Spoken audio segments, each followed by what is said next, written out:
Hey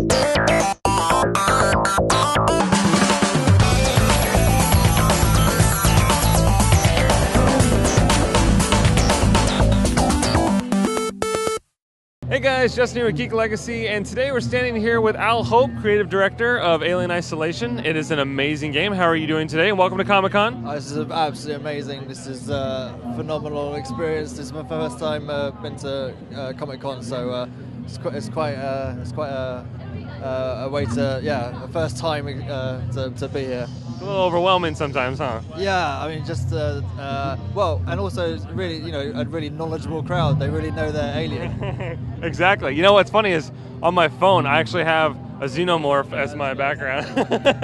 But yeah, so Alien Isolation, it's an amazing game. We actually had a chance to play at E3. I think by the time it was over, I was playing in a puddle of my own pee. So I guess I have you to thank for that, correct? Yeah, I'll take the responsibility, for that. It's honestly, it's amazing. As coming from someone who played Colonial Marines, I was a little bit disappointed, obviously, in what the finished product was with that. It didn't feel like Aliens to me, and this 100% does. I mean, I love this push technology world where it's this 1979 version of what the future looked like, and I think you guys replicate that amazing. It's just gorgeous. I mean, I think that was one of the big things for us is, I think video games based in the Aliens world had always kind of focused on the James Cameron and beyond, and we really wanted to make a game that really took you back to that 1979, used future, it's clunky, chunky, push-button technology, and I think that really feeds into the terror as well. It kind of tells you that technology isn't the answer. There's no massive gun that's going to be the thing that kills the alien. It's actually really mundane, and so although it's set in the future, it's kind of baked in this past view of what the future might look like. Right. So I mean, a lot of times you have this incredible arsenal of weapons, and in this game I have a motion tracker and maybe a flamethrower. It just kind of depends on the level, right? But there's also, other than the alien danger, there's also another human element to this as well, right? You want to talk about that for a second? Yeah, sure. So the game takes place on this very remote deep space station. And there's a really small population on there, but they're in the same predicament as you. They're struggling to survive, and they're absolutely terrified. And but that makes them really unpredictable. Sometimes they can be a positive influence on the player. They can be helpful, but sometimes they can be extremely negative, and be an obstacle to the player. At the same time, we also have these things called Seeks and Synthetics, so a kind of very basic android. And again, it's very similar. Sometimes they can be a positive, sometimes a negative. But again, once again, very, very unpredictable.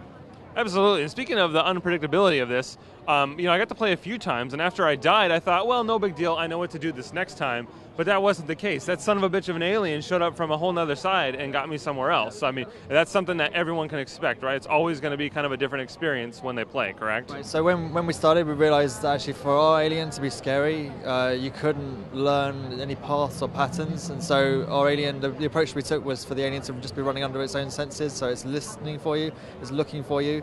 And what the kind of consequence of that is every time you play, it's kind of different.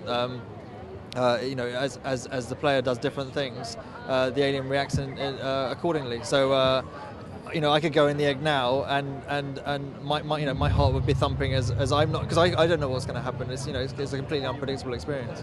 Right. It's like an alien Skynet version of a game, right? It's like it's fighting back. It's like, what are you going to do? Now let's talk about the pre-order bonus, that Nostromo edition. That's pretty exciting stuff. You got some of the original cast to come back and do their roles. And do you want to tell us how that mission's going to work for people? That's an amazing thing for us that we've managed to get some of the original cast to come back and reprise their roles. Some of them for the first time, and for Sigourney Weaver the first time in video games. And so the bonus missions that they're included in take you back to the Nostromo, and we kind of recreate some of the events that occur in that film, but they're very much kind of what if scenarios. There was no point in us trying to beat for beat kind of recreate the film. I mean, the film does a really good job of that, and so what we're presenting the player with is this kind of what if scenario. If you played as Parker or as Dallas or as Ripley, could things have been different, and could you survive? Right.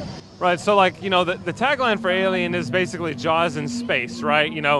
And there it's the open water, but in space there's this very claustrophobic vibe, and you feel that 100% from start to finish. I gotta tell you, I was like totally terrified. I'm hiding behind crates, I'm hiding in lockers, I'm hiding under tables, and the alien is just, it's fast. Like, you can't outrun it. You're gonna die. If it sees you, you're probably gonna die, right? Well, it's not completely black and white. There is quite a lot of grey there. You know, it suspects things. But yeah, if it sees you, we might be, there's a little bit of grace you might have depending on how close you are, the proximity of it. And but yeah, it's extremely lethal. But that was important to us because we really wanted to recapture the spirit of that first film. Are you gonna have some kind of warning label on the box, like, hey, if you got like anxiety issues, don't bother. Just leave this one on the shelf. I don't know. I mean, we find like one of the interesting things for me is we have like coming to Comic-Con and having people play the game.